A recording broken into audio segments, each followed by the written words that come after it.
Sobre a ADI 6436 do STF, né, o Supremo Tribunal Federal ele declarou inconstitucional uma lei do Estado do Mato Grosso que vinculava os subsídios dos procuradores da Assembleia Legislativa aos subsídios dos ministros do STF. Né? Como a gente falou antes, isso aqui é uma questão de teto remuneratório, não tem nada a ver com vinculação. Mas você imaginou? Sobre o deles, sobre o dos membros da Assembleia.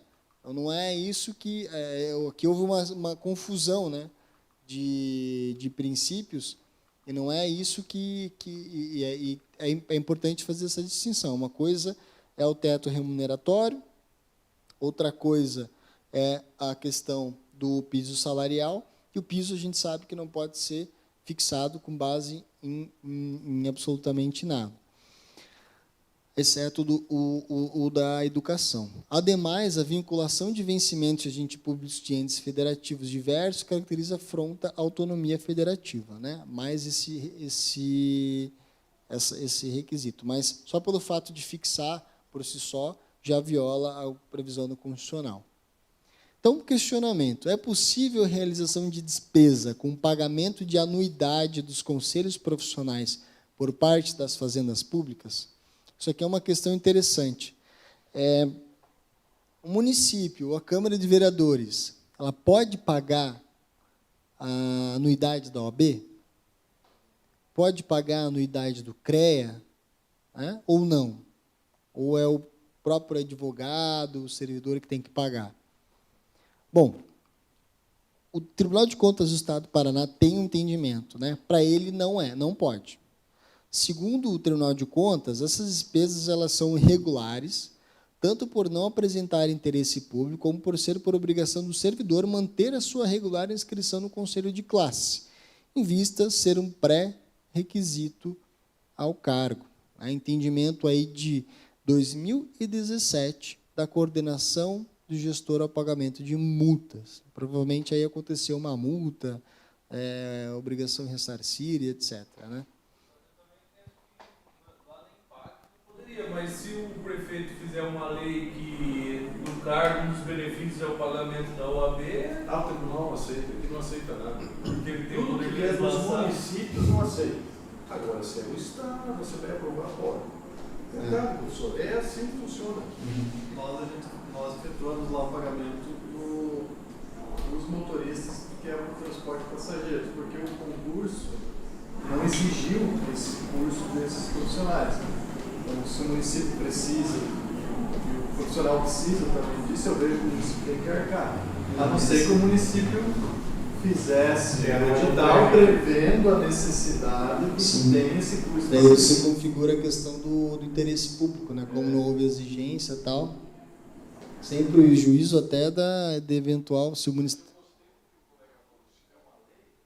Vai pagar para o enfermeiro, para o advogado, para o médico, para não sei quem, pronto, cadê a autonomia? Aí provavelmente eles iriam entrar... Você pode fixar o salário e mais alguma coisa e tal.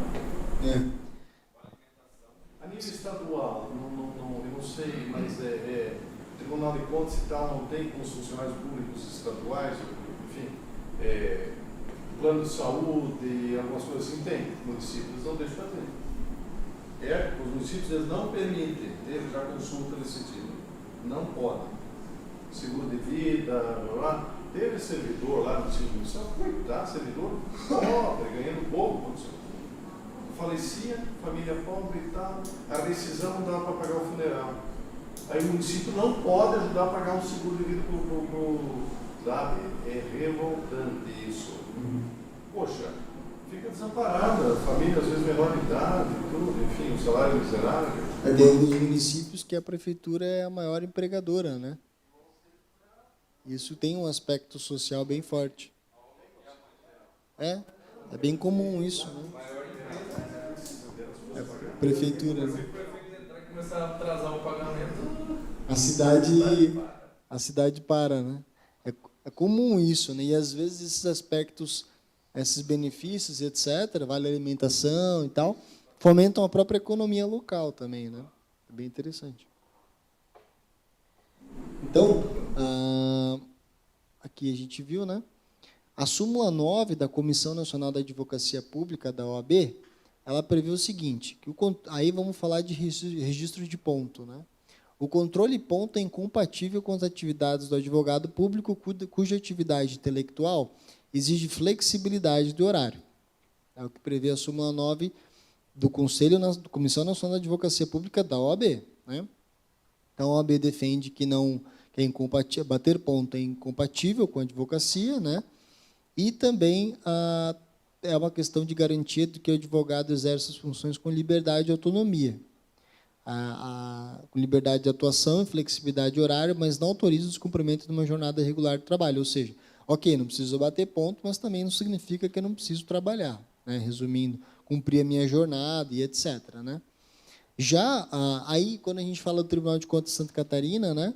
Depois a gente vai para o Paraná, eu trouxe aqui que é interessante, e fala o seguinte, é papel do advogado cumprir seus deveres na defesa de seus clientes e muitas vezes requer que sejam realizadas atividades profissionais, né, como audiências, reuniões, diligências, fora da sede, né, em horário extra jornada, feriado, final de semana, até para cumprir os prazos, né? Já no caso do advogado público, prevalecem as mesmas regras, visto que o cliente principal é o poder público como entidade política ou administrativa. Então, via de regra, não se aplica a questão das horas extras, para os comissionados, né, para os advogados públicos, também não entra essa questão de bater o ponto, e também de obedecer ali uma jornada e etc., por conta dessa questão dessa autonomia, né? Então, é uma decisão reforçando esse ponto, e que vem muito a calhar com o que a gente está falando. Já o tribunal, lá aqui no Paraná, o Tribunal de Justiça, né, ele tem posições bem interessantes em favor da dispensa dos pontos também em relação aos advogados públicos, né? O entendimento prevalente é de que, utilizando do poder discricionado, cada ente federado pode dispor, mediante legislação específica, acerca da instituição de mecanismos alternativos a aferição de frequência por meio do registro diário de ponto, para fim de aferição do cumprimento de jornada. Porém, a inexistência de tais meios de controle não configuram ilegalidade. Ou seja, para o advogado, caso ele não tenha um controle de ponto para bater, isso não significa que é ilegal. Cabe ao município dispor, né, se realmente é válido, se é interessante para ele obter esse controle de ponto ou não.